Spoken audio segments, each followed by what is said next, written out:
તો સાબરમતી જેલમાં કેદીઓની વચ્ચે થઈ મારામારી. નવી જેલમાં હાઈ સિક્યુરિટી બેરેકમાં મારામારીનો બનાવ બન્યો છે.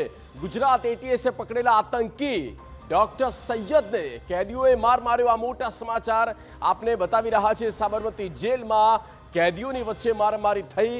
નવી જેલમાં હાઈ સિક્યુરિટી બેરેકમાં મારામારી થઈ. આતંકી ડોક્ટર સૈયદને કેદીઓએ માર માર્યો છે.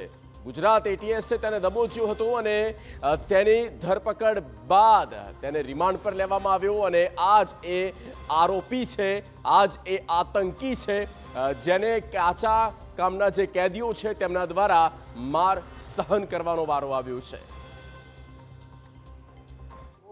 બોલાચાલી થતા જે 3 જેટલા જે કાચા કામના કેદીઓ છે જેલની અંદર, તેઓએ માર મારેલા છે. માર મારવામાં એમને આંખની બાજુમાં વાગેલાનું જણાઈ આવેલ છે અને મૂઢ માર મારેલો છે.